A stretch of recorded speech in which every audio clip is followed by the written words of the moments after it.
வணிகர்கள் எங்க தாக்கப்படுறாங்களோ அங்க போய் நின்னாருங்க. என்ன வெள்ளையன் இங்கெல்லாம் நீ வரக்கூடாது அப்படின்னு அவர் அவமானப்படுத்தினாங்க, அசிங்கப்படுத்தினாங்க. சென்னையில் இருக்கிற அத்தனை அடகு கடை வியாபாரிகளுக்கும் ஒரு அமைப்பு உருவாக்கி கொடுத்ததும் வெள்ளையன் தான்.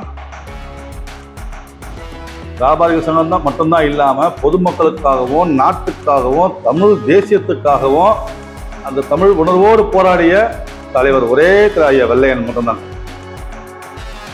விக்ரமஜா அவர்களுக்கு 20 கோடி ரூபாய் பணம் கொடுக்குறாங்க. அது இல்லாம ஒரு 10 மாவட்ட தலைவர்களுக்கு ஒரு கருப்பு கலர் பொலேரோ கொடுக்குறாங்க. அரசு உரிமம் பெற்ற துப்பாக்கிங்க, அந்த துப்பாக்கியை அவர் கையில் கொடுக்குறாங்க. பிள்ளைகளுக்கு படிப்பு செலவு, அவங்க வியாபாரத்துக்கான ஊக்கத்தொகை, இப்படி பல திட்டங்கள் அங்க கொண்டு வந்திருக்காங்க. நான் மறைந்தாலும் எங்க அப்பாவுடைய புகழ் மறையக்கூடாதுன்னு தான் அறக்கட்டளை. இந்த அறக்கட்டளையில எல்லாரும் இணையணும். தயவு செய்து 1000 ரூபாய் இருந்தால் அந்த வாடகை 15,000, 20,000